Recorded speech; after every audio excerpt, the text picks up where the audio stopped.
Morning, folks. Here I am, looking a little disheveled this morning. Been kind of crazy, but it's okay. We'll get into it. No worries. For everybody that's been reaching out and showing support, this week, today, in general, I just want to say thank you so much.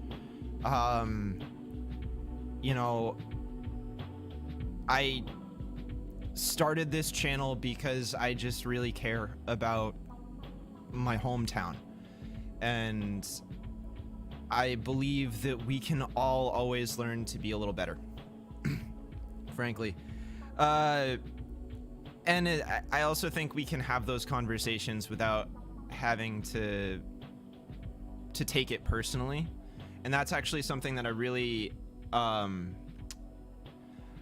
hoping to get into today later with the interview with Seligman, who's just an incredible author and minister, educator, restorative justice practitioner, and that's going to be a really positive conversation, because we need to in all of the chaos, what we really need to do is we need to figure out how we can create material solutions to these problems that we're facing, and how we can, as people, learn to connect with each other and understand each other's visceral experiences. It's just, in my opinion, that's where the work needs to be done. So that's what I'm really looking forward to, that portion of the stream today. Obviously, we have our Patreon, which, you know, for anybody who's been enjoying this content, who feels like this work is important, I would encourage you to pop over there and just consider tossing a couple bucks at this. It's, you know, pretty low, like $5 a month. You can even go as low as $3 if you want. But it helps me keep doing this. And the more support that gets, the more, you know, the more time I'm able to sink into it, similar to the amount of time I'm able to sink into it right now. Excuse me. So I have a couple things that I want to just kind of address right off the top, based off of literally everything that's been going on just between last night and today. So there were a couple points. Let me first start by sort of saying, last night's select board meeting, I'm going to get this one out of the way. When I was watching the video, I think it's around the 3-minute and 44 mark on that video, Rod Bartlett is talking about what they plan to do. And after going back and reviewing that bit of video, I think he was just maybe mixing his words a little bit at the time, which is fine. We're all humans, and it can be hard, but it was a little confusing, and I just wanted to get a question in to try and clear that up, because, you know, I was the person that filed these Freedom of Information Act requests. And I just wanted to make sure that they weren't going to try and address the contents of what I was asking for in that meeting. After speaking with multiple select board members, I know that they're absolutely going to treat the two things separately. I've stated openly, like, I'm asking for thousands of documents. I mean, thousands. And it's going to take a minute for the police to do that. And we're all going to have to be patient about it. You know, I have talked to a number of people about the type of obstacles that I might be facing when trying to deal with that. But ultimately, like, we got to deal with the system we've got, and I'm happy to hear more about that, and I'm happy to go over more of that. On my own personal Facebook page, I did publish the clauses that I sent to them, showing exactly what I was asking for. So we can all see it too, because I want to be transparent with everybody about what I'm doing. You know, it's like, what's the point otherwise? And you know, just for the sake of it, okay, I'm gonna just sort of show what I said in the context of it. Like I'll literally put these PDFs up on my screen right now, so that we can all see what I'm doing. If anybody needs to go back and take a look at stuff, because they're not clear on things or what have you, then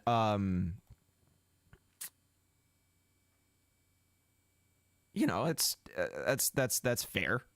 So we should all have a good idea of it. So let's see here. I will just sort of throw these things up right here. So this is the request that I sent in asking for the police budget. Okay. Going from 2010 to 2020. I just want to see the breakdown of it. I received an email saying that these records are available, and I'm going to set up an appointment to go to the townhouse to review them. I'm going to see if I can get copies that I can bring home so I can spend some more time on it. I'm in talks with Nicole McStay, the deputy town administrator, about doing this, and they've been with the exception of a little bit of confusion and just them being super bogged down, because they do get just a plethora of requests all the time. It's just what's going on. This is a crazy period anyways. There's been a lot of demand that's come up. There's a lot of us that are pretty upset about just what's happening in the world and in our country, in our society, and there's a lot of people sort of clamoring at the door for more information. I'm certainly one of them. But I also want to respect that, I've said this before, that you got to handle local politics a little different than you would handle national politics, right? Because the difference is, I don't have to go see Elliot Engel at the grocery store every day. That's just not something that I have to deal with. But I absolutely see, Karen or Bill or Tyler or Nicole around. I see these people around town all the time, and I like them, and I work together with them on the housing task force, and they're just they're good people, frankly. I know I say that word a lot. I know I say frankly a lot, but they're really solid people. I think we have leadership in our town right now that's leagues beyond what most other towns have. Something else I want to point out is that Chief Gennard and the Peterborough Police have been way more forthcoming than a lot of other local police departments. Just seriously. So I don't want to undercut that they are absolutely engaging with and participating in a discussion surrounding restorative justice and examining what we can or can't do on a local level, what we need to do at state level, all this stuff. So I want to give credit where credit's due. And I think something that speaks to that a little bit is,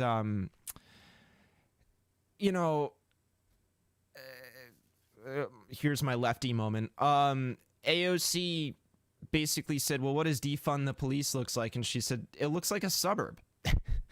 It looks like a place where people really invest in their education and their community resources and stuff like that, so that the cops don't have to do all this extra work. And I think that was spot on. And so for me, looking for these documents is very much so the beginning of the process for us as a public, understanding exactly what our police do, because even in that context, we can always improve. So I just want to see what's up with that. And I think we all do. And that way we know and we're informed about what we're asking for when it comes to changes, right? We know what kind of training we could, demand that our police go through in order to effectively police or to put it better, protect our community, right? So I want to frame that up just that way, so people don't feel like I'm mixing my words about it. There's there is a very analytical space that I want to exist in when trying to deal with this, and I don't want to seem like, basically, these FOIs, like these FOI requests, they're only an attack if the police are doing something they shouldn't be. That's just the way I see it. I've said it before on this stream, but like,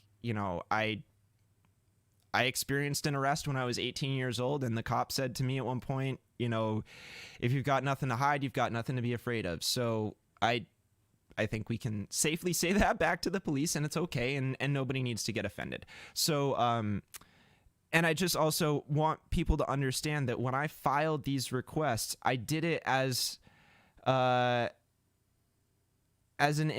independent journalist. I'm not doing I am not acting on behalf of some sort of activist group when I do this. That this is separate from me. This is purely about sharing information. It's not about trying to slant it a certain way.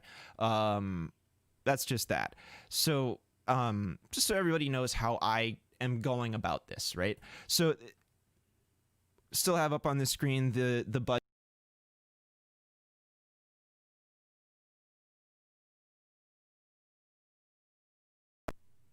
Please excuse that jump there. This is the bit that I shared asking for police training logs. Now, I know that they can't share personnel files because that's like confidential, and they can't. That's legally, we can't get that. It's what it is. Not saying one way or another right now. I mean, I have my own feelings about it. I think we should know more about our cops than we do about the Kardashians, frankly. But that's my own personal take, and I gotta go with what I can get. So this particular request references a specific moment in the video where the chief was describing how they go about the police training referrals and everything like that. And what I was hoping for is that if the chief and the captain keep some sort of document that says, here's what we recommend and here's why we recommend it, I'd love to see that.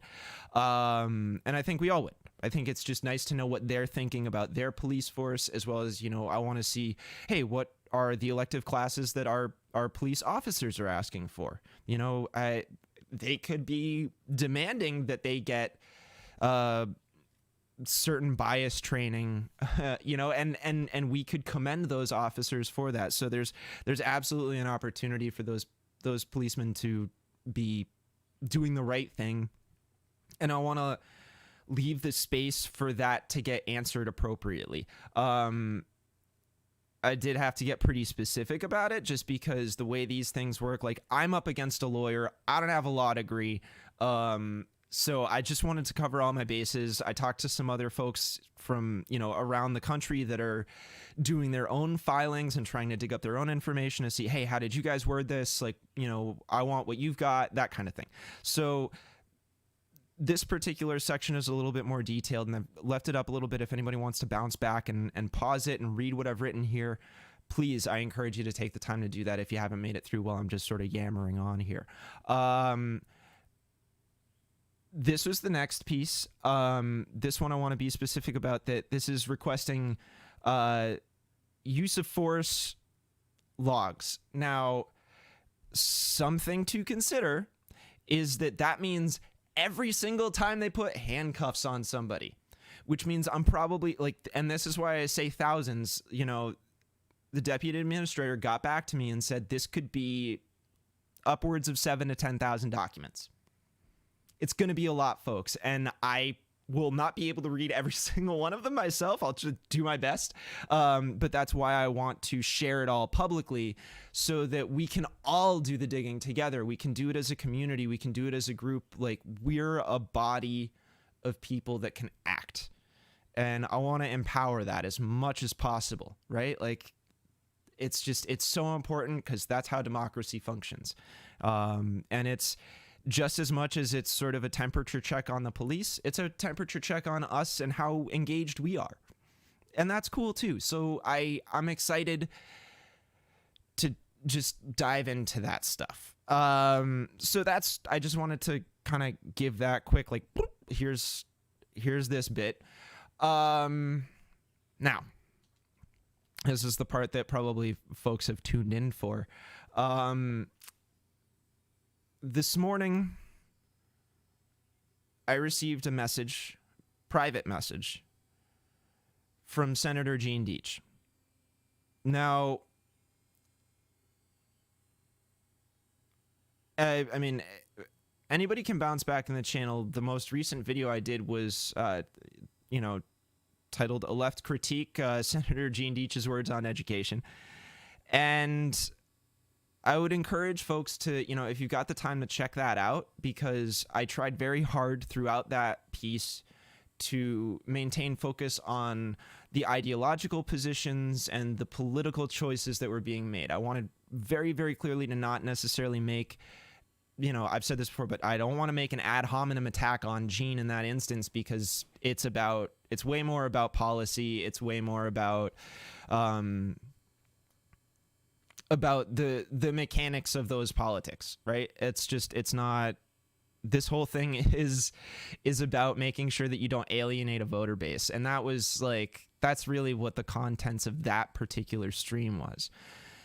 Now, I'm sure many people have seen this already. I know that, the post itself is up over 50 comments now. I know that this is being seen widely at this point, which is kind of what I wanted. But I want to expand that as much as I can and share it here too, because I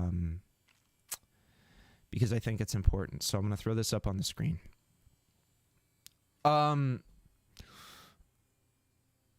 Gene messaged me this morning and said, "Carter, you are one of the people whom I think was pushed in the wrong direction by your parent. I think you were making post-high school choices around the time we took your mother in. I don't recall exactly when she was living with us or for how many months, but I know we discussed the fact that you wanted to go to a film audio tech school in Florida.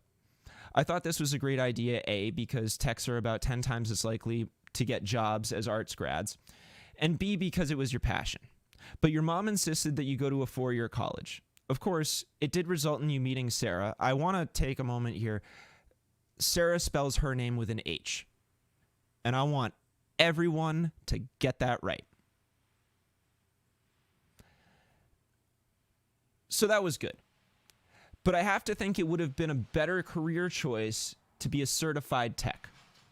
Of course, you do terrific videos without it, but you would have ended up in a different place if you had followed that path. By the way, I think it's very sad when someone talks about pursuing a career as a carpenter. What? People think it's an insult? Really? Head over to Todd Von Merton's place and see the furniture he makes for Wall Street execs. I don't care about Todd Von Merton. I don't care. That's awesome that he's making fine luxury furniture for wealthy people.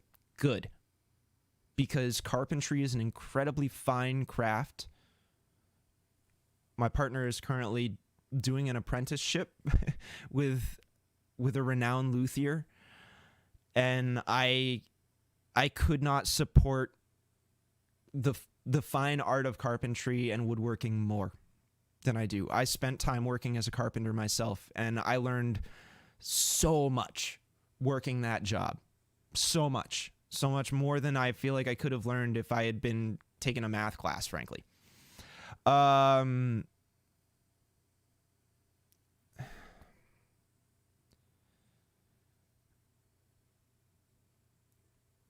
My family has,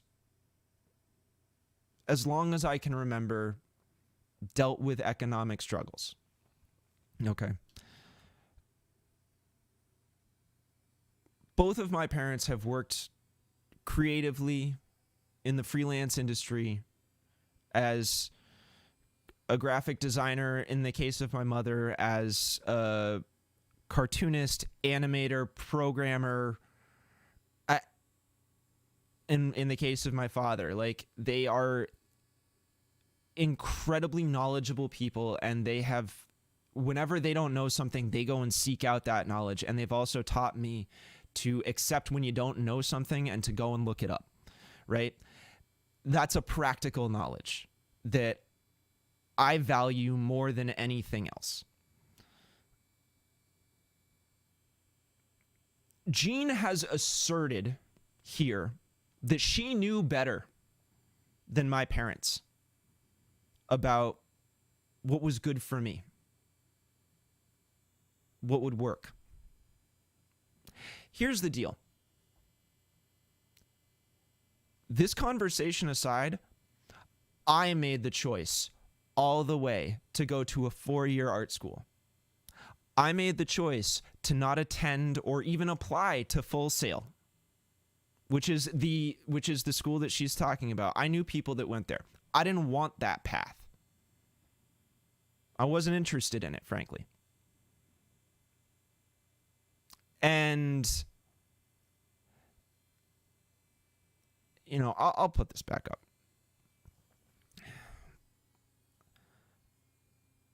I was not pushed into making any choices. I made every single choice on my own. That's how my parents raised me. They raised me to make my own choices. They treated me as an autonomous, thinking person from a very early age. And I cannot state how much I appreciate that my parents showed me that respect as a human being. I've learned more from that and continue to learn more from that every day than I would have from a 2-year program at Full Sail.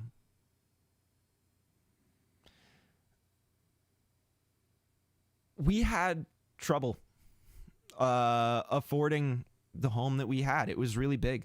It was a really big house, frankly. Everybody who ever went to that house knows that it's a pretty big house. And due to just the economic math on being a freelance single mother, you know, a single person trying to maintain a 3-story colonial house in Peterborough, New Hampshire, and make those property taxes, like that's a lot. And we tried really hard in a whole number of ways to hang on to that home. We went through a lot. We dealt with a lot. Those were certainly, like, our choices as a family absolutely led to struggles that we experienced. And you know what? We always, as a family, owned those choices. We respected that we might have not made the best decision for ourselves economically because we made a choice to make the best decision for ourselves morally and ethically.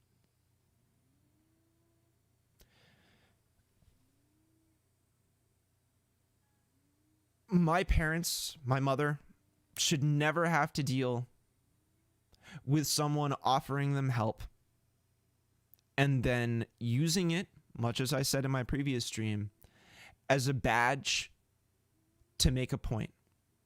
We are not tools. We are people. We are not talking points. We are people. That's that simple. Now, I understand full well that journalistically speaking, I breached a bit of an ethic myself by sharing what was a private conversation publicly. I consider that to be a form of leaking. I consider it to be a form of whistleblowing. Okay, that's how I look at that. People are free to not be pleased with my choice to do so, and they're free to be guarded in discussion with me privately if they feel the need to from here on out. That's just how that works. But I want to make it clear that after last night's select board meeting, I spoke privately at length with a member of the select board. It was a heated exchange. Absolutely. I will not share the contents of that conversation here because it doesn't matter. That's not what it's about. That was a conversation between me and that select board member. I respect that select board member as a human. And because of that, I would never divulge the contents of that conversation because I believe that their work should speak for itself, and I'm going to allow that to happen. This to me is a little different because the conversation that I had with that select board member last night was very much so oriented to trying to solve a problem. This conversation, this message that I received unsolicited, perhaps me posting these videos does mean that I solicited it in a separate way, but I certainly didn't start the conversation with Gene. This is what an ad hominem attack looks like. If anybody's confused about what that means, this is a prime example.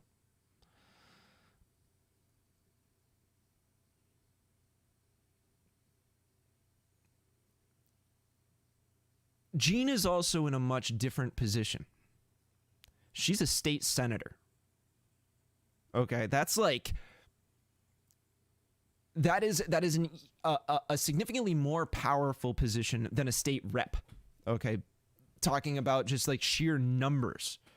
It's how the U.S. government works on a federal level and on a state level. And at this point, what I genuinely believe is when you enter into that public contract, you decide that you're going to represent the people. You have to acknowledge that from that point forward, whatever comes out of your mouth is subject to scrutiny. If I were to be elected, let's say, like hypothetically, if I were to be elected to some sort of state office, every single word that came out of my mouth, much like I try to adhere to on this channel, I would feel personally responsible for and held to. If I said something in private, I would expect that somebody would probably share that and it would get out and a rumor would spread and I would have to deal with it anyways, right? Like, that's something that I accept as a choice to become a public figure. Gene repeatedly argued with me in the comments on this post, saying that it was a private personal message, that she was trying to have a separate conversation with me about this. And she does not get to have it both ways. I hope she's watching this right now. I really do.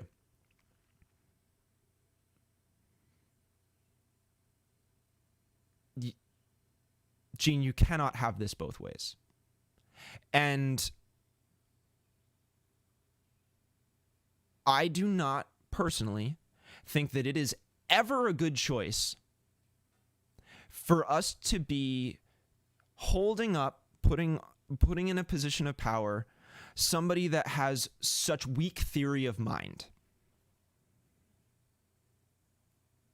without a previous acceptance of that, right? Like, I don't mind challenges that folks experience. I don't mind, like, I recognize that we all have things that we need to overcome, understandings that we need to breach, right?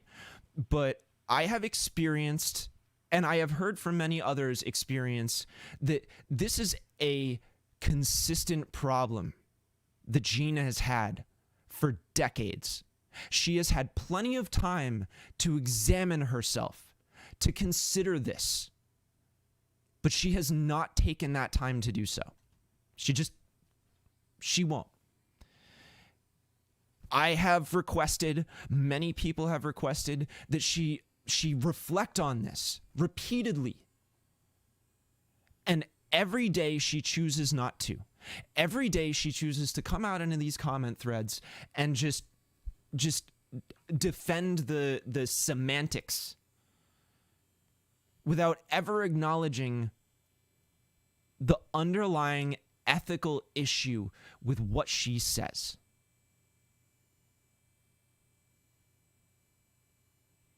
And I sit here as an avowed democratic socialist.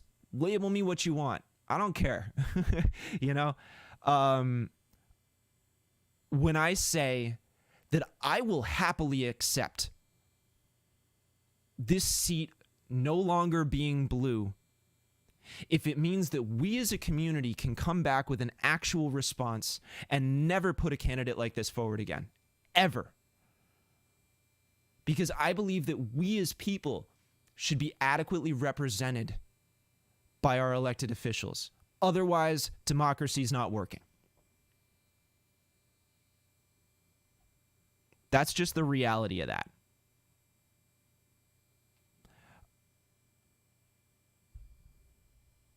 It's tough. You know, like when I first got this message, I read the very first line and I had to walk away from my computer because I was just so frustrated. And it's hard to stay balanced, for sure. It's hard to not say nasty things. I know that I myself am constantly working on my own reactionary habits. I'm certainly not perfect. I don't think that I would be a solid replacement. You know, like I don't think I would necessarily do a better job, at least not at this point in my life. I think I have a lot to learn still. I have a lot to watch. I have a lot to see. There are a lot of details in the weeds that I still don't get. And I mean, that's a part of the reason I do this channel, is because I want to learn what's in those weeds and share them with everybody so that we can all learn together. I want to recognize that I am very much so a member of the public. I face my own challenges with that. And I think that we can all learn together.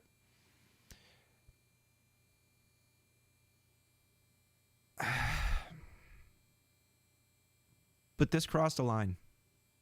This really crossed a line that I can't let it slide. And I hope that anybody who is in a position of power, who's had conversations with me now, can see where I draw that line. Where I will draw the line between what I'll share and what I won't share, what I'll let work out over time, and what I will cut right into when it happens. Because I don't want to alienate people with an influential position to a point where they don't feel like they can talk to me about making things better, or don't think they can talk to me about something they're challenged with. And because that's how we get into bad political fighting that's purely based off of opposition, and it's not good. It's never, we don't get things done in that context. We get things done by holding each other accountable for what we say and what we do. But, and this is what I hope to get into shortly with Leaf, is that we have to spend time understanding the person that we find so detestable. We got to get into, like, why is that happening? Why is this person doing this? What are their experiences that brought them to this point? I don't know what's going on with Jean. I definitely suspect that she has certain things that she's never confronted on her own, whether she doesn't like to think about those things that she's not confronting, which is understandable, because to address your own skeletons is really difficult. Or she just isn't fundamentally aware of it, which is, like, at which point we all just got to say, hey, this is, you need to be aware of this. And we're doing that right now, frankly. Everybody's doing that. And on a personal note, I want to thank everybody who popped into the comment thread this morning to show their support for me, for my family.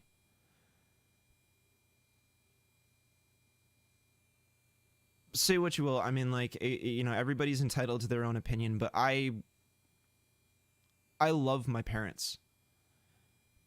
They did an excellent job raising me, in my opinion. they always loved me and always supported me.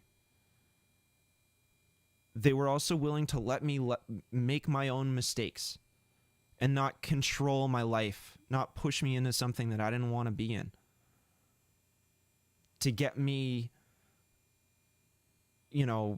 help when I needed it. When I experienced problems when I was growing up, to make sure, they were right there for me. They listened to me every time. And they're amazing people.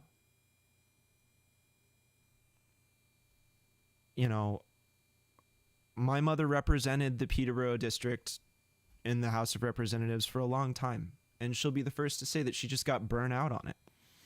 And you know what? That to me is a sign of a good public official. Because this should be taxing. This should be hard. We should get burnt out if we're just mired in it all the time. It's a really challenging space to work in. This is a lot of rough opinion in the State House, frankly. And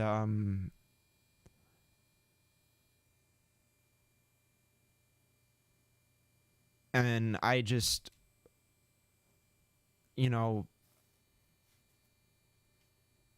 I'm happy to see that there was, in a sense, bipartisan support for the work that she did in that period of time.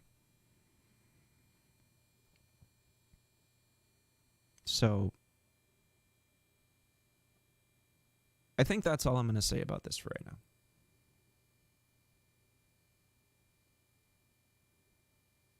I appreciate everybody that's tuned into this. And I really look forward to working with all of you, with talking with all of you about how we can get somebody that we all trust, that we all believe in, that we all know will listen to us and respect us as humans, to run next time around. The unfortunate thing about this is Gene said this like the day after the filing period for the primaries closed. So now we can't put somebody up against her. It's our chance to get through that is over. If this had happened 2-3 weeks ago, the conversation I would be having on this channel right now would be completely different. But we're at where we're at. And that's what's going to be happening. So there it is, folks. Going to take a quick break. Come back in a few minutes. Talking with Leif Seligman. And, I hope folks stick around for that conversation. Or if you're watching this, afterwards as a video, podcast type of thing, bookmark it, catch it for later if you're running out of time. So anyways, thanks everybody, and I'll be back in a minute.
sorry.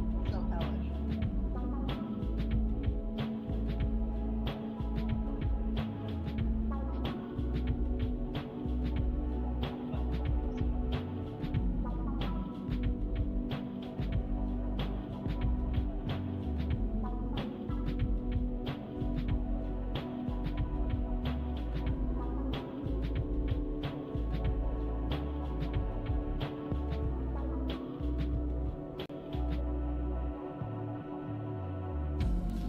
All right, everybody, back.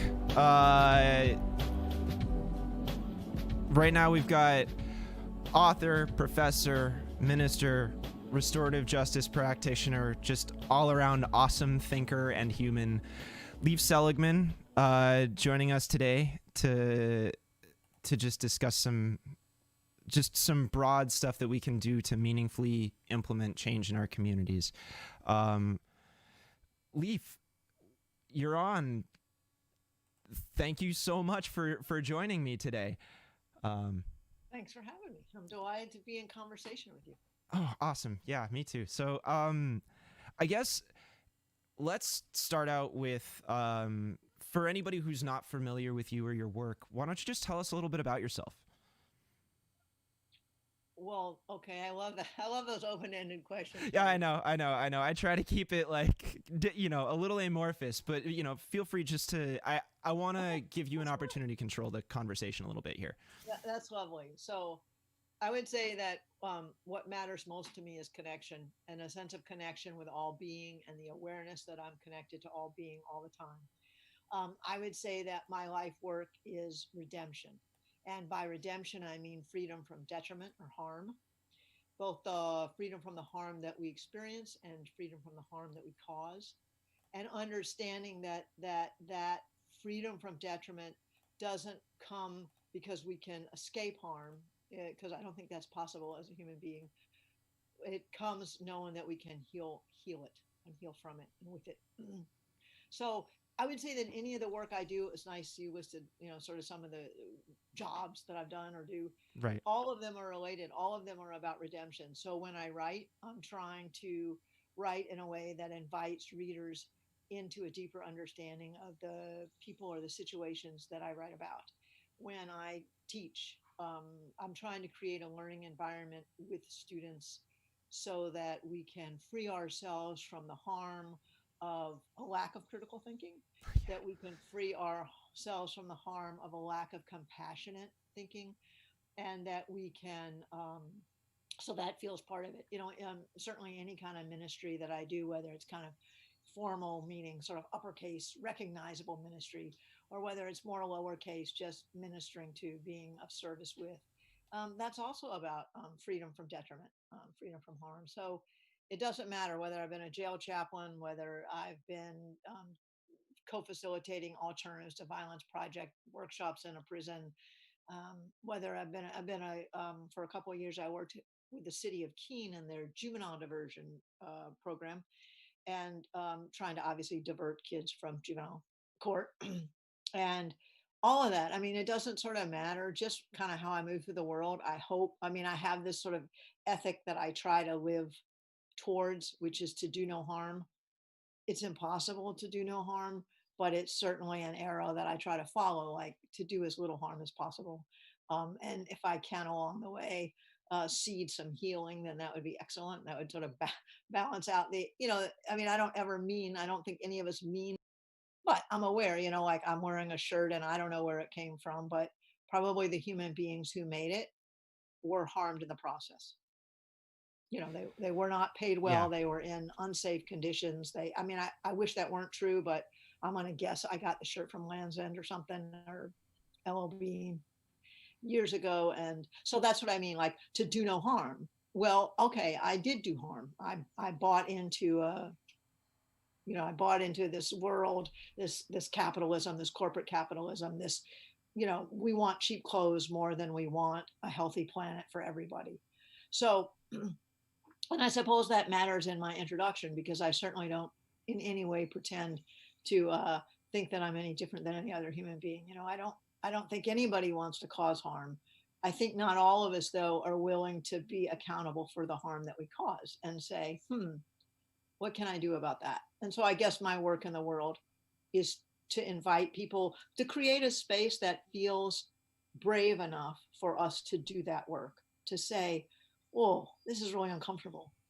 What does it mean that I know I'm a good and loving person and I totally dig my little plaid shirt from wherever it is, Land's End, we'll say. Right. I totally am a lovely human being, and I totally dig my vegan yogurt with delicious fresh fruit. And I want to contemplate for a minute the human beings who brought that to me, and the animal beings, and the pollinator beings. And that goes back to when I said, what matters most is connection. So that I pause and think about, what's my connection to all the beings who sustain my life? What's my responsibility to them, not for them, but to them? And so I guess my life work feels like just living in those questions with other people. Thank you for so much for just explaining all that. I think something that stands out to me there is that there's the recognition of, I we all cause unintended harm. And the idea to exist within that space and for us to try and find ways to a little oxymoronic, but feel comfortable with that discomfort. Um, to me, that is so unique to what your work speaks to. Is I think it really gets to that underlying. This is about how we feel, and this is about what goes on inside of us, not just mentally but physically, and how do we reckon with that, and how do we confront our own failings as within ourselves that we can identify, because we're all works in progress and we're all constantly growing. And that's sort of I'd love to have you speak more about that. Clearly you've done the work to on the ground with folks, whether it's in a prison or in a classroom, or or a classroom in a prison, as the case may be. You know, tell us more about your experiences with handling those feelings and handling those tough confrontations and identifying with pain. Okay. Um, one instance that comes to mind, since you referenced the work I've done in prison, and that feels like a really important part of my own life. I never worked for a prison. I've worked or labored inside of them, sometimes as a volunteer, and sometimes I've been paid through grants. So the funding was external to the prison. And the one thing I would say, and this will actually answer your question, it may seem circuitous. That's often how I seem, perhaps. But so anyway, it's really has always been since I was a kid. The first time I went into a prison, I was about 11 or 12, and my mother took me to the state prison in Tennessee where we lived to see a performance put on by some of the men in residence at the prison. And I was really intrigued and interested in that. And so from childhood, I was paying attention to prison in some degree. So all that to say, it was easy for me to identify with the people who are the residents in the prison, the incarcerated folks. I've always, since I was a tiny child, I was always on the side of the underdog, and I came from a really progressive home where we thought a lot about that, talked about social justice stuff. So my spiritual challenge was to find myself in the correctional officers, right? Because I didn't grow up, particularly in a family or in a milieu where that would have been easy for me to identify with. And one of the things I figured out early on in going into prisons is that the people who are in prison, be they the people who are incarcerated and mandated to be there, or the people who are the correctional officers who are working there, everybody's in prison. Some people just check out after an 8 or 10 or 12-hour shift. And I figured out that the demographic of who ends up in prison is quite similar. And that some folks figure out early on, I don't want to end up in prison shackled. I'd rather go into prison and punch in and out. So I will be a guard or a correctional officer. I know that's the preferred language. And what I mean is when we think about who makes up many of the folks who are the correctional officers, often, I don't want to generalize. I mean, I don't. I mean, there are exceptions, of course, but I am gonna generalize and say a lot of people are folks who have been in the military, certainly, but it doesn't require more than a high school education. So for a white working class guy or female, although they're more males than women, um, it's a job. And when I started thinking about who ends up there, they're not the folks who are going to go. I mean, I don't know who's 6 or 7 years old says, I want to be a correctional officer when I grow up, because it's dangerous and unpleasant and not super well paid work. And we know that now, especially COVID is bringing that up. I mean, if you're a CO in a prison, you're exposed to COVID, not as dramatically as the people who don't get to go home, but quite dramatically because you're in there with them. It's not glamorous work. And so part of me realized that the demographic was quite similar. And so if I could identify with people who had ended up in prison because they got sentenced there, then I had to push myself to say, well, what were the conditions that it might have led people to opt to work in a place where I would never opt for that job? Never. And then the other way that I sort of developed this connection is one summer when I was in my early 30s, I worked in the locked ward of a psychiatric hospital on the adolescent unit. And one day I found myself leaning in too close to a young man, kind of up in his face, and telling him what I could do to him, like whether I could take points away on the point system. And in that moment, I realized I had found my inner correctional officer, and that I was absolutely impotent to change one iota of that young man's pain. And he was impotent to change anything about my pain. And we met in that impotency, in that moment. And that for me helped me get like, aha, that's taught me. As someone once said to me, everybody has their pain, Lee. Everybody has their pain. And the thing about pain is that it's attention grabbing. So when I'm in pain, it grabs my attention. My pain grabs my attention. And it makes it much harder to focus on yours or even notice yours. And I think we live in a culture where so many people's pain is not recognized. And so many of the men and women that I've met in prison who are identified as perpetrators of crime or harm, we'll just say harm, they all, many of them have in fact perpetrated harm, great harm. And many of them, all of them, have experienced great harm.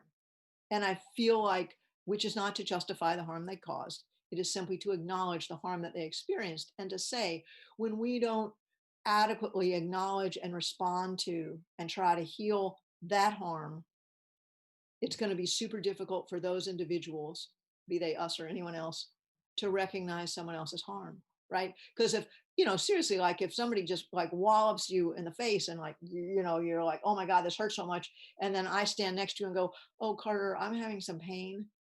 Probably it's hard for you to go, yeah, okay, Lee, but right now my like nose is about to explode on my face. So, and I feel like that's a lot of what happens in prison is that, and in our society at large, is that we have so many people are walking around in huge pain, psychic pain, physical pain, pain in our bodies, pain in our sort of soul. And we're not attuned enough to our own, as ironic as it seems, to the source of it. And then I think that makes it super hard to really meet someone else's pain in a place of compassion. Yeah, absolutely. I wonder what are things that we can, I'm always trying to think about like the material thing that we can do that'll change the dynamic, right? That will allow us to get from point A where we're at, which is we feel disconnected and we don't understand each other's pain, to point B where we're able to relate with each other's pain and and do our best to understand it and find a way to accept it, and then find material solutions to that. You've done great work to try and help single mothers who are just trying to get back up on their feet to get reintegrated into society. Something like that is I view as a very material solution. It's not simply just us talking on YouTube or whatever.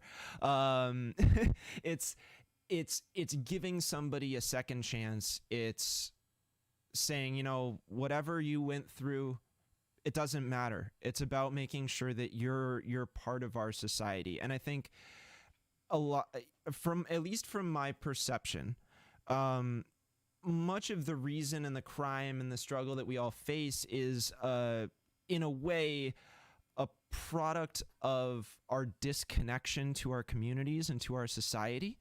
With Um, ourselves. yeah, and it's like, and I think so when I think about, say, the protests that we're doing right now and the messaging surrounding defund the police, um, it's really easy to get into sort of the pedantic, well, what do you mean kind of stuff. And realistically, what I think is like, we need to we as a community need to take a moment to examine what it means to prevent crime before it occurs. Rather than sending a police officer to respond to a call after something has happened, what can we do in our communities to build solidarity and connection? What type of institutions can we create or work on that would foster that? Many people talk about like, oh, well, you could replace a police officer with a social worker in many instances of a call. So I'm very curious as to some of the ideas that you might be kicking around in your own head about, like, aside from just standing at the 101 intersection here in Peterborough, or standing outside, what are other things that we can do beyond just holding a sign stating how we feel? Like, what's the visceral, tangible work that we can do as a community to really bring about that change? Well, as much as this might not be the answer you're looking for, I think it starts with our own inner work. That can sound incredibly indulgent and super like white privilegey fragility overload. And I'm willing to have it sound like that because I really believe that it's true that the work begins internally. And I'll kind of explain that. I mean, I think, but one concrete thing we can do is shift our paradigm just in our language. So we all talk about crime, and I just was listening to this great another program on YouTube where someone said, "What if we replace the word crime with harm?" Because we think about it, it isn't actually a crime that 1 out of 5 children are going to go to sleep hungry tonight if they can sleep. And it isn't a crime that maybe 40 million people in the United States of America don't have work tonight. That's not a crime. I don't think there's a law against that. But is that harmful? You bet. I mean, if we think about it, there's all kinds of things that I think of as that would be to me criminal or obscene. The fact that we do live in the most like resource rich nation, one of the most resource rich nations in the world, and we got 500,000 people who don't have homes, or what we can go on forever about that, the disparate health outcomes, all kinds of stuff. But that's not criminal. So we love in this country to focus on crime. And then we go, crime. Well, it's a crime to break into somebody's house and steal their stuff. And we go, yeah, and it's a crime that corporate America is breaking the bodies of workers for $7.25 an hour. And we've got people in Congress who are like, oh, well, we don't want to have a living wage because that will drive small businesses out of business. It's like, well, then we need to think about how we do business if it's going to drive small businesses out of business to pay people a death wage. To me, that's profound harm, but we don't criminalize it. So we criminalize the individual, not the system. And the system is made up of individuals. So some of us get off, right? So for me, we can stand out on 101, and you're right. That has limited efficacy. It starts a conversation. And so for me, the next step is really to start changing our language and thinking about what if every time the word crime slips out, we go, nope, harm, harm, harm, harm. Because I think we respond to harm differently. A lot of people go, hey, I'm not a criminal. I haven't broken the law or gotten caught anyway. Those are other people. But if we just say harm and say, okay, who here has ever experienced harm in your life? Everybody's hand goes up. Who here has caused harm in some way? Everybody's hand goes up. Some of us have caused harm in maybe smaller ways. than or smaller scale ways, but everybody causes harm. And so I feel like that shift then invites us to be a little bit more honest and a little bit more vulnerable with each other. And then we can just go breathe out, big exhale and go, oh, okay. Well, then there's nothing fundamentally separating me from you, Carter. Rats. Before I had that paradigm where I could be completely separate. Like there's criminals and there's the good people. There's bad cops and good guys. It's like no, no, no, no, no. There's just people. They're just folks, And so for me, that feels really kind of concrete. And I know that. So in terms of other concrete stuff, I would certainly plug I would plug Yes Magazine. People could read Yes Magazine. But there's a great article in the spring issue of Yes Magazine talking about restorative justice and making spaces for that. So one of the things we can conceptualize is in Cheshire County, several years ago, there was a brand new jail built right on the Marlborough Keene line. I think it was about $37 million. And I know the recently retired superintendent, Van Wickler, and certainly he's an advocate and an awesomely progressive law enforcement guy. So, no disrespect intended to the jail. It's still a jail. So, there are ideas about building restorative justice spaces. What would it look like?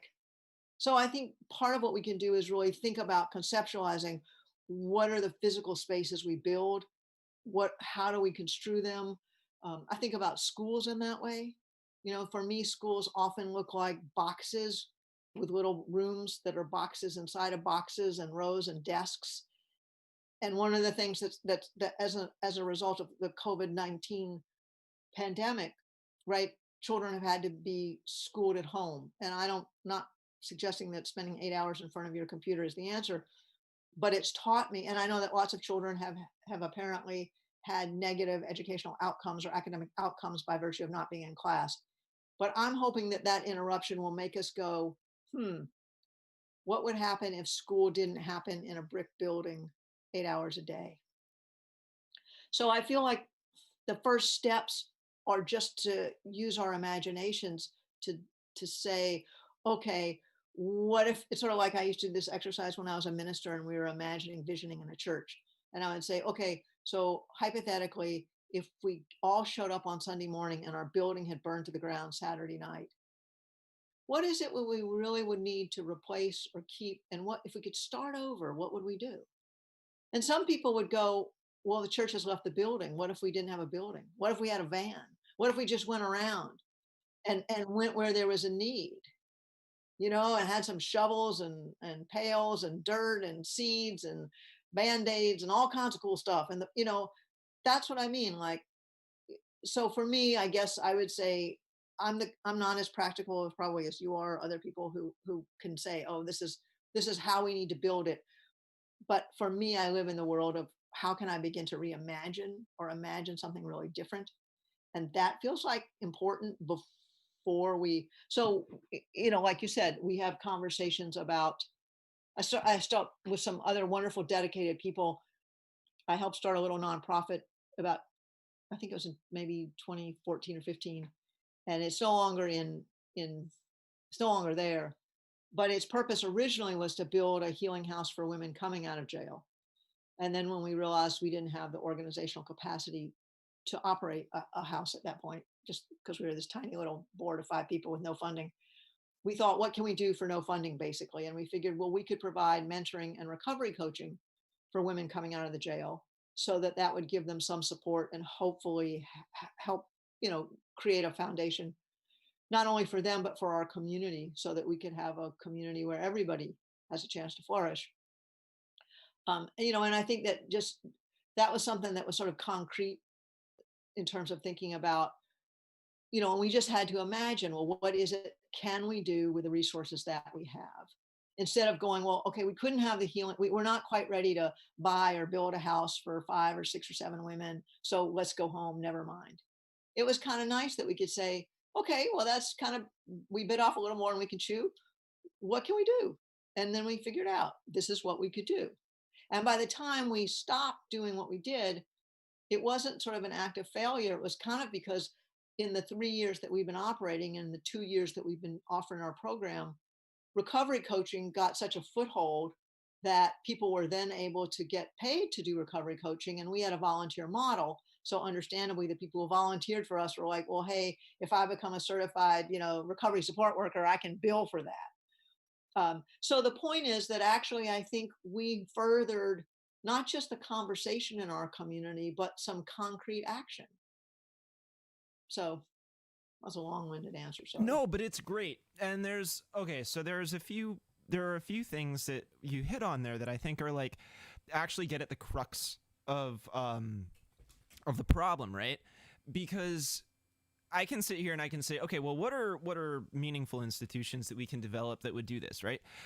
But something that I firmly believe, like in a philosophical sense, right, is people will see this that I tend to be a pretty like liberty-minded fellow, to a point where I'm sure people get confused as to like where exactly I fall politically sometimes because I'll say stuff that would be very like libertarian at points. But I say that kind of stuff because I'm a firm believer that like you cannot have strong community without strong individuality, right? Like the strength of the community is only going to be as effective as we're able to deal with ourselves and then bring the best version of ourselves to that conversation, to feel satisfied, to feel whole, right? Like, and the reality is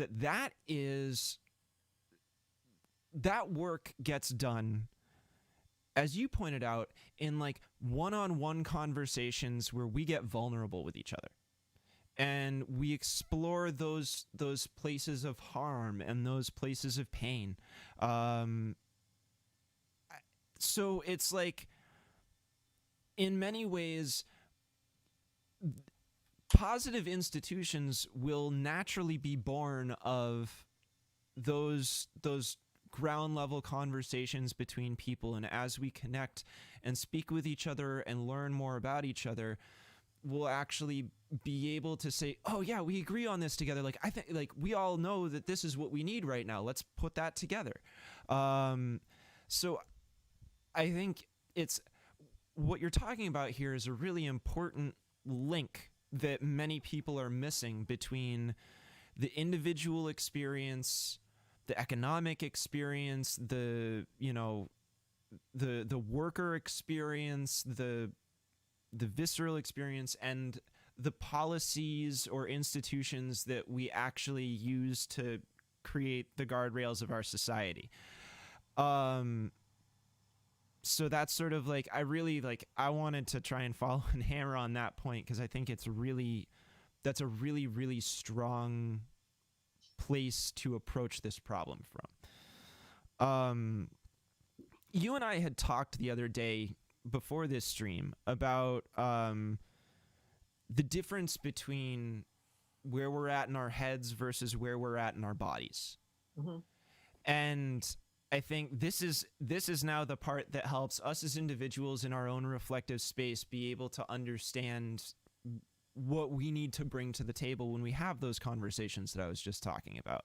And rather than paraphrase and butcher, I'd love to hear you sort of go over that a little bit, because I think you were much more salient in your description of it than I would be. I can try to remember. A couple of things. One thing I think I said is that we tend to focus a lot on how can we change other people's minds, and I don't think that's the pertinent question. I think the pertinent question is how do we change what's going on in our bodies?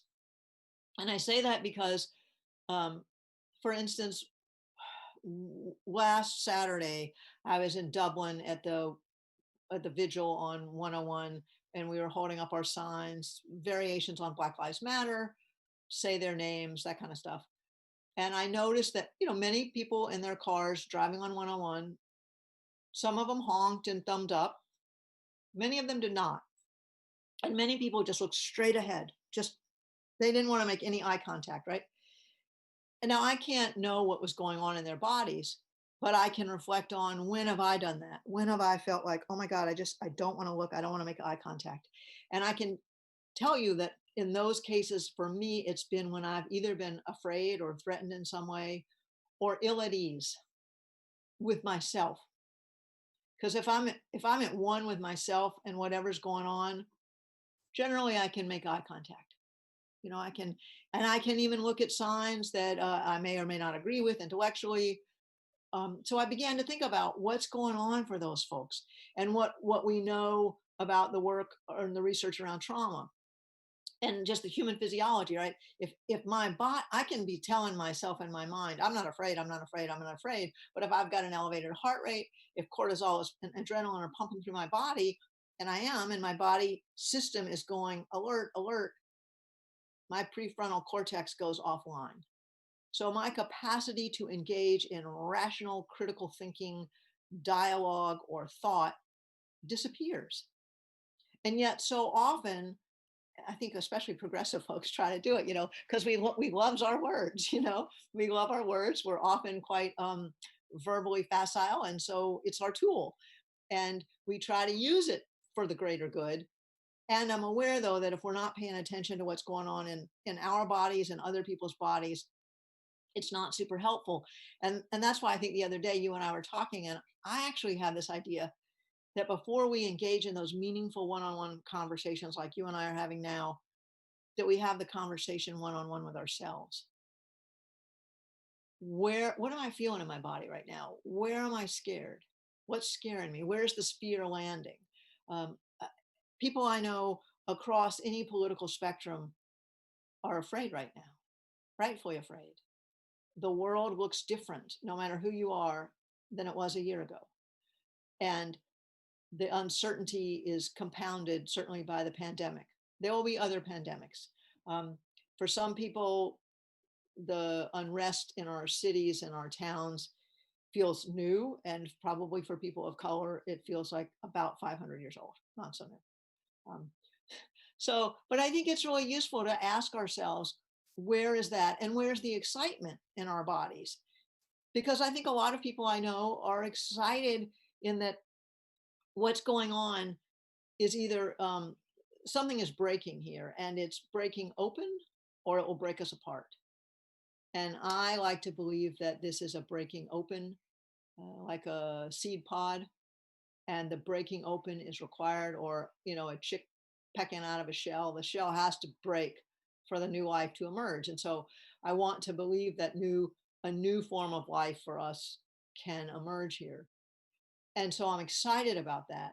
But I was just on a Zoom call with someone because we're planning a webinar about being scared and afraid, being scared and excited at the same time. And one of the women on the call pointed out that physiologically, fear and excitement often present with similar manifestations in our body, not identical, but similar. And so I think about that. And I think so. A lot of what you and I talked about was, I think, anchoring ourselves here first, and doing and having compassion for ourselves, which isn't always easy. I get that not everyone has access to self-compassion, and I have more to learn on what makes that more possible. But I think for those of us who can do it, it helps. Again, I think it just helps to center me if I can feel, so not think so much right now, but just feel what I'm feeling and think about what are the unmet needs that are stimulating the feelings. And are my unmet needs in any way similar to yours? So if I look at the person who's holding a sign outside the state house that says something like, whatever, I don't want to wear a mask, or I want to go get my nails done, or my liberty is important and I'm willing to take a risk, whatever, someone who I might ideologically disagree with. If I think about what is that person's unmet need, I'm going to guess that person has an unmet need for who knows what, maybe autonomy, maybe sense of security. That if I can get, I mean, it's easy for me to trivialize and go, oh, they want to get their nails done, because I've seen signs that, you know, and I think, wait a minute, for a lot of people, if somebody said, or I want to go back to work, even if it's not safe, you and I talked about, right? A lot of people's primary identity comes through their work. And so when they don't have that work, their identity feels at stake. And that's terrifying, right? So that feels like kind of a part of what we're talking about, and even though it might sound trivial to say, oh, I want to be able to go get my hair cut or get my nails done or do something that's part of my routine, I think, wait, if I really look at it and go, When in my life has it been super important for me to just feel like I could do some things that make my day feel typical? Like I think about people I know who are undergoing cancer treatment, and just to be able to go do something in quotes normal in their day shifts their focus from I have cancer, I'm getting chemo, I'm getting radiation, I might die prematurely to oh, I'm going to Tenny's and getting a soft serve ice cream. And so all of a sudden the soft serve ice cream that might seem trivial, like okay, people are dying and you're worried about getting to go to Tenny's and get your ice cream, for someone else might be it's this one tiny moment that brings me some joy, that allows me not to focus on the fact that I have cancer and I might leave my children, an orphan or what. I mean, I think we don't know that with each other. And so for me, this is all part of kind of what I call tenderness, that we're in such, we have Yeah. such tender spots. Can we meet each other tenderly? So for me, I need to remember when I hear someone holding or see someone holding a sign and or protesting and saying, I want to get out there and I don't care. I don't want to wear a mask. I want to go back to work. I want to go to the beach. It's so easy for me to get super judgmental and go, like, can you not think critically about what's going on? But really what's underneath if I drop down into my body is, well, I'm afraid you might inadvertently get me sick. Right. I'm afraid for Yeah. my safety. And I forget that for some people, their sense of safety and security might be bound up in the capacity to do really ordinary things.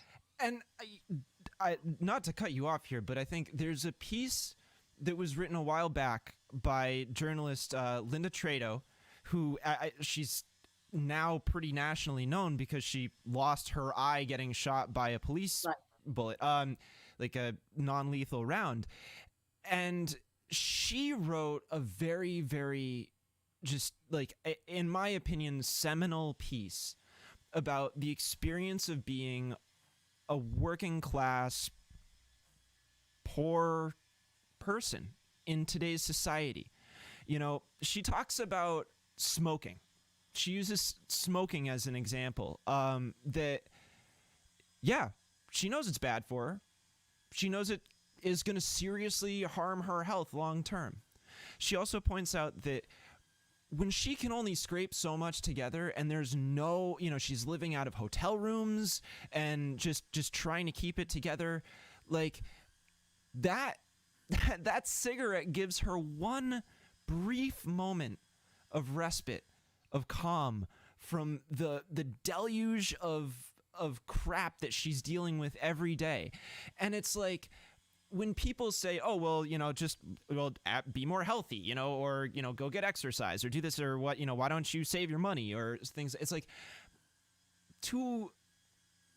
to somebody in the working class, and I think there's a lot of people that, for whatever reason, whatever your vices, whether it's having a cigarette or like ice cream every night, or you cap your day off with a glass or two of wine, like that's a type of coping mechanism, and it's a function of us being held down by a system that is constantly taking from us and devaluing the work that we all so strongly identify with our own personal value. Like, and, I think, to me, I always see that, like, there's, for me, the reason I always go back to sort of like talking about things within a class and the labor context is because I'm always looking for that common denominator that, like, we can separate ourselves on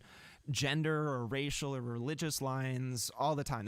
That's easy to do, right?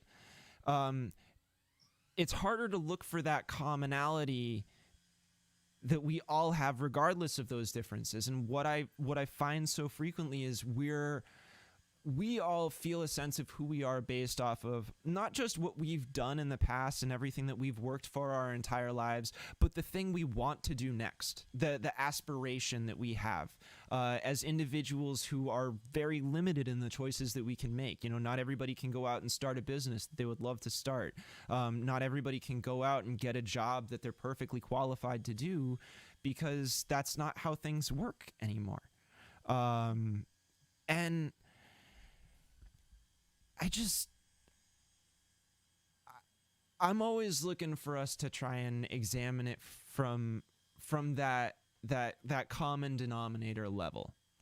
And I think, you know, the conversations, as you mentioned, and, you know, I think is I had I've repeatedly said on the stream, but also, you know, it's like this was very well discussed between Brianna Joy Gray and AOC at an interview that occurred at South by Southwest a couple of years ago, when someone came up and asked AOC, how do you change someone's mind? And she said, the first thing you do is don't try to change someone's mind. You're starting out in the wrong place. Try to find out where you agree, and then work back, from there to find out, like, all right, what was your personal experience that you had that brought you to this belief? Because my experience was this, and it brought me to my belief. And how can we discuss that difference? And I think, as you're pointing out, a lot of that is wrapped up in the personal pain that we feel, whether it was caused to us or we caused it, right? And that's and that is, as you point out, it's a very physical thing, and that we respond from our bodies in that way. You know,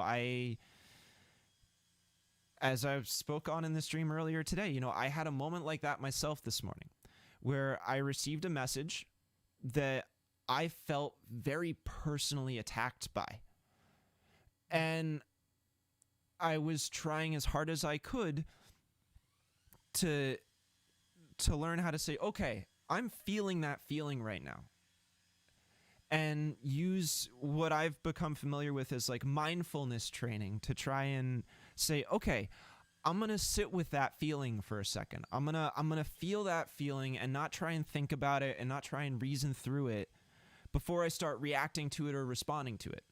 And I'm going to try and make my own measured choice, whether it may still be reactionary to a certain degree, but I got to try and get through that emotional component before I start trying to unpack things myself in my own space, away from everybody else. And I'm certainly aware that there's probably problems with the way I did it, just as, like, we're all works in progress. And what I always hope for is that when we lay ourselves bare and talk about that moment that we struggled with and share that vulnerability, that it encourages and empowers others around us to feel like, you know what, I'm going to go out on a limb right now too, because that's where we're at right now. And I think that's, you know, to follow the seed metaphor, I think those are the seeds that we can disperse, and everybody's going to respond in a different way, and everyone's going to say, you know what, well, like, I really key in on housing here as part of a problem, or I really key in on police as part of a problem here. And we'll be able to let those solutions naturally occur and be realized through that search for knowledge and search for growth. So, I mean, you know, I know that's not really a question, but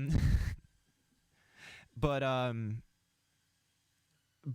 you know, I think it's really interesting to just kind of try and approach things from that angle, and, you know, I guess I would say, sort of like, you know, we're coming up on like the hour mark here. We've been going for a little bit, I think, and so what I want to do is just sort of say, like, I know that you're involved in the protests and the march in Hancock, and you had told me that there's discussion of trying to shift it into a march.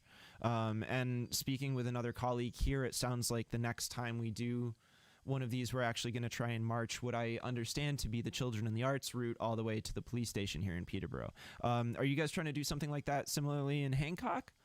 Well, the Hancock folks we're actually doing our physical showing up in Peterborough. So sure, we're in conversation or in alignment working with um, Zach Solomon Green to do that on the 27th of June.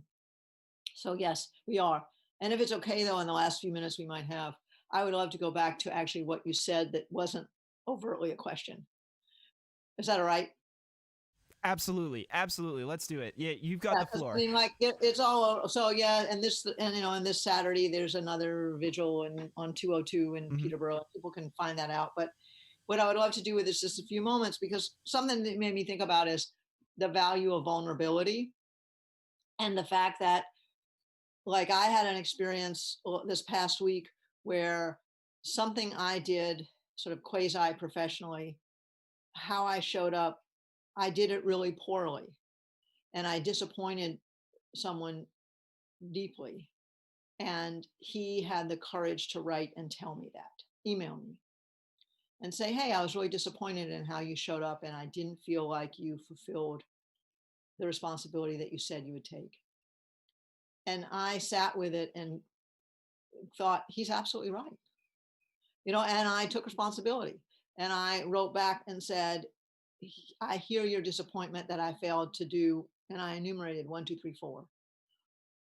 And I said, I owe you an amends and I don't know how to make it. I don't know how to repair the harm. If you can help me, if identify a way I want to, I certainly take full responsibility. And you're right.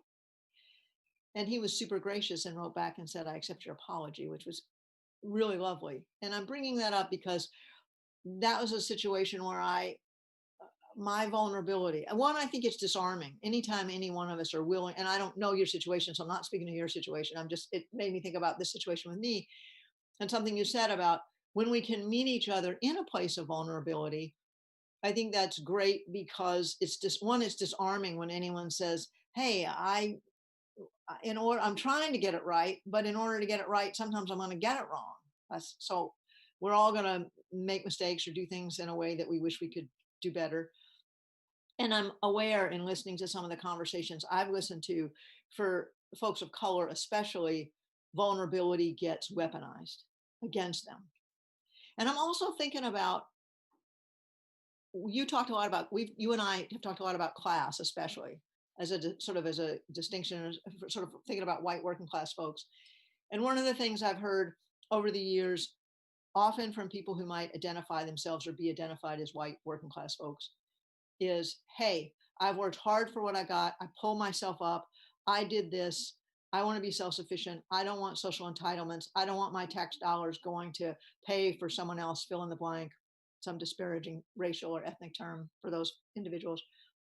And again, it's easy for me to come down on that person and go, well, why aren't you more communitarian? Like, where do you buy the BS narrative of this rugged individualism? Well, okay, it's steeped in US American culture. It's just rugged individualism for some people.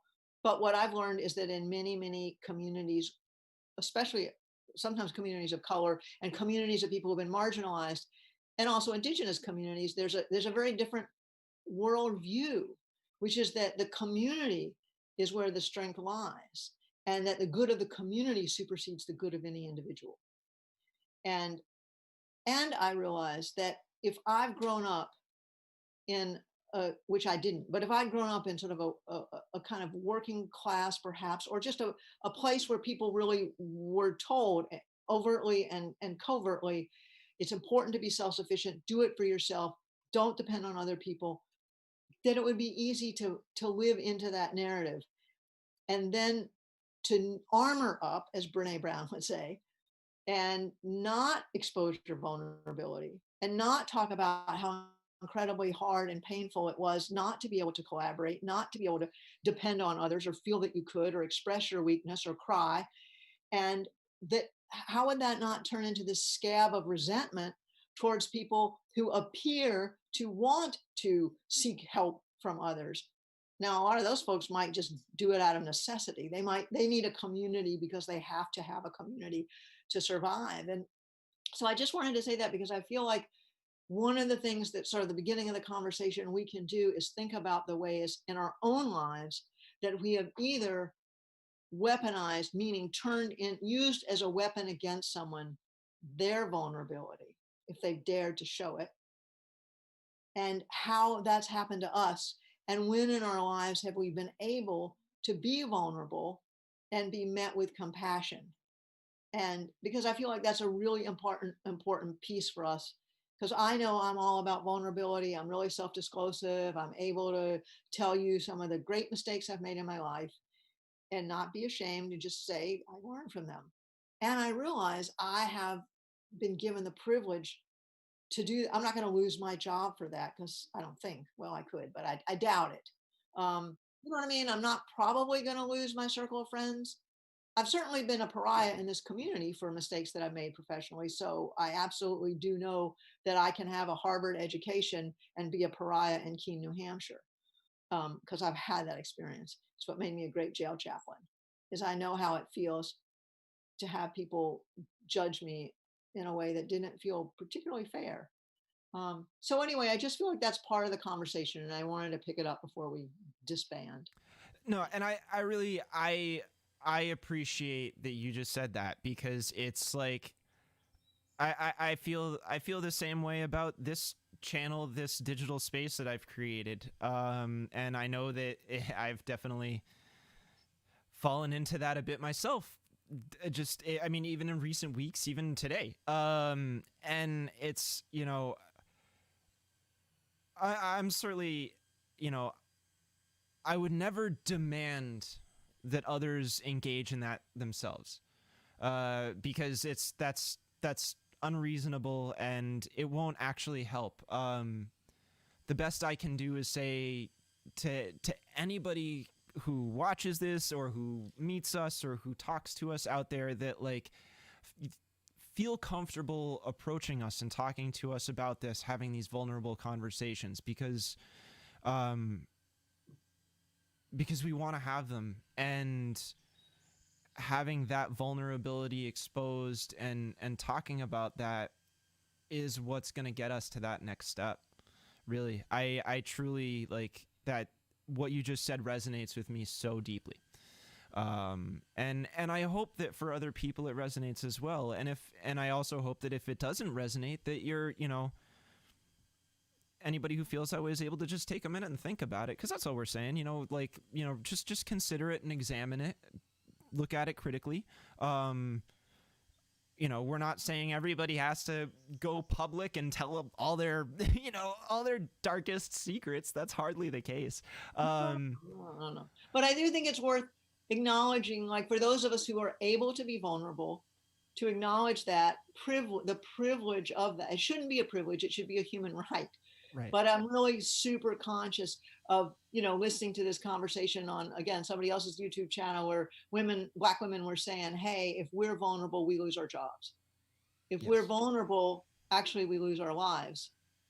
Um, and so I don't, that part of it is, again, I want to realize my enormous privilege that I can be vulnerable, and I want to use that privilege to good effect. So I model the vulnerability I can have in the world. And maybe that means that I just invite anyone who feels like they can be a little bit vulnerable to meet me in that field of vulnerability. And maybe somebody can just come literally 2 inches onto the field, whereas I might feel comfortable smack dab in the middle. So that's all I think you and I are trying to get at, is that for me the real conversations do happen when we drop the armor, but part of the awareness is that some of us get to drop the armor with far less peril than others. Right. And that is like, that is utterly imperative to describing the underpinnings of this conversation. That it does, you know, especially in this area where we're so predominantly white, and this is the dynamic of our community. I feel like, you know, for one, we have no right to be saying to any community of color, this is how you should be doing your movement, or this is how you should, like this type of language is going to get you what you want more. Like, that's just more the same crap. um but there's what we're talking about right now. I feel like this is the work that privileged white people need to try and engage with if we actually want to implement the meaningful change to do away with or excise the types of racism or, you know, uh, religious or gender bigotry that we encounter in our daily lives, whether it's overt or or not. If it's, much of these examples are that we experience here in this area are very subversive, and they're very under the, like underneath everything. We don't necessarily realize that what we're saying could be really offensive or othering and do the exact opposite of building a bridge that we're trying to build. Like I always think about mental health in this way. Something that I think is, I haven't gotten a chance to speak on it too much on my channel, but I find that a space to discuss this and understand it really well is in dialogue with the autism community, because autistic people it is a neurotype of sorts. It's not a sickness. It's not a condition. It's not a syndrome. It's a way of thinking. It's just a natural brain chemistry that exists in our society. And there are many, many people that would, medicine would call them high functioning.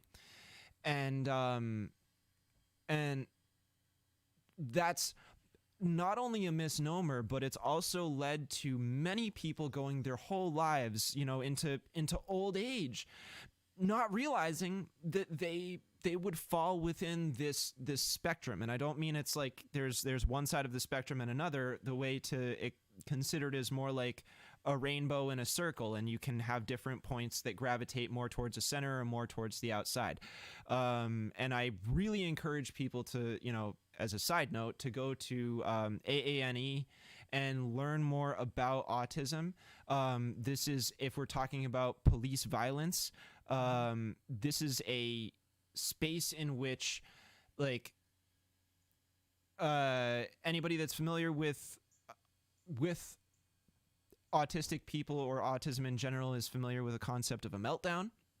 This is something that happens naturally, and it can occur just out in public. It can occur in plenty of places, and to somebody who's not trained or who doesn't understand, this could look like someone is having a break, like a mental break. And autistic people have been killed around the world and in this country for experiencing their own lives and being breached upon because somebody else didn't understand what was going on. Somebody else wasn't trained in that, and didn't understand what was happening, and then shot and killed that autistic person who didn't deserve it. And there's stories all the way up to now, and it's not something that's been well documented.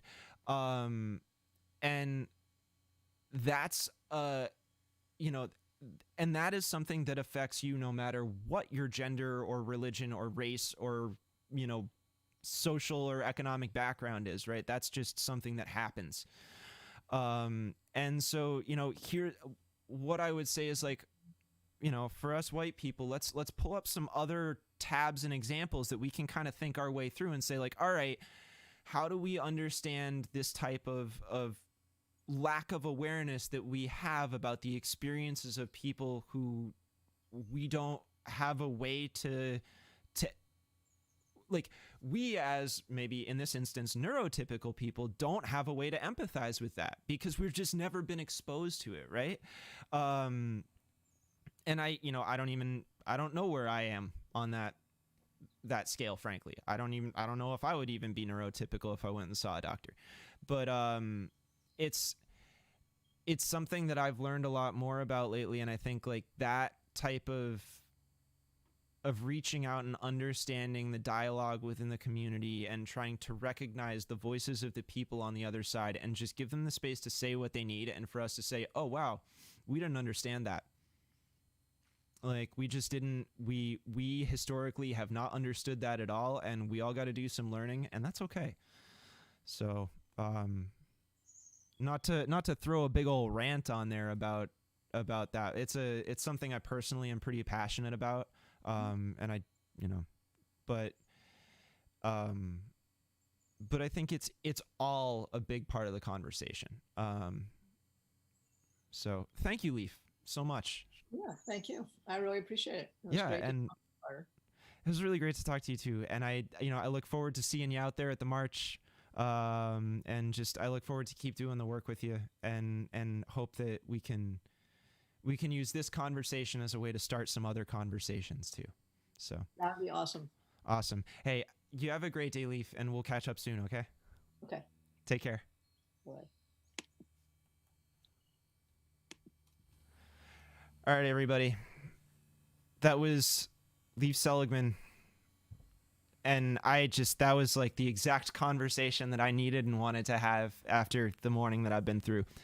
And I hope that everybody who tuned in today was able to stick around for that or catch up later on, because that's like, that conversation is the precise follow-up that I think we need to have, discussing whether it's confusion with our public officials about what type of documents we're trying to get, or whether it's confusion with our elected officials over or insult, as the case may be, with our elected officials and their interactions with us. It's like what we just talked about underpins those two previous topics that I covered on the stream so coherently.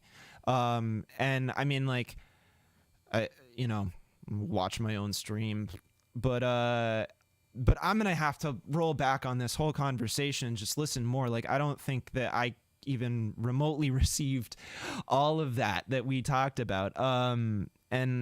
And I want to do that further personal examination. So, and I invite everybody to come along and do that with me. So thanks everybody for tuning in today. Again, locally sourced, you can go to our Patreon and support us with dollars, and it helps. It helps keep this independent thing going. Follow us on Twitter, like us on Facebook, subscribe to the YouTube channel below, right down there. And you can hit the little bell for notifications. Again, you don't have to have a YouTube account to subscribe. All you got to have is Gmail. And I will follow up again as soon as I start getting documents from the town. I'll start releasing them. I won't like hold it. Just I want to do a data dump. So that's where we're at with it. And again, I want to thank the supporters of this channel, because it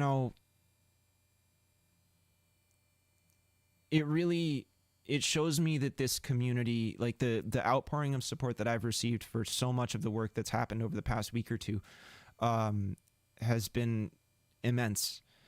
And it shows me that, in whatever small way this silly little YouTube channel can maybe help push forward the discussion and open up the discourse, and we can talk about resources that we can read or listen to or watch, that we can start to have those discussions that are really meaningful to everybody, and really get us to a place of actual positive change and community solidarity. Word of the year, solidarity, folks. So with that, it's going to be the end of the stream today. We're off tomorrow. It's been wacky and I don't have too much time this week. But I did do that stream on Monday, so hope folks can go catch that. It came up. Definitely take some time to go over the interview I did with Zach Zalman Green. That was another awesome conversation. He's been just an incredible leader of, I think he would eschew that label. But I really do think that he has been showing some strong leadership characteristics and initiative in this fight. So this effort to implement change. So I encourage folks to go check that out. We've got a bunch of other videos to check out our interview with Josie Pinto, some great sort of state level analysis and understanding of youth opinions. And of course, I have to give another huge shout out to Elena Barbosa for putting me in touch with Leaf, for coming on the channel, for sharing her vulnerabilities with us and helping us to further understand what's going on. So on that note, everybody, thank you so much for tuning in, and we'll catch you next week. Later.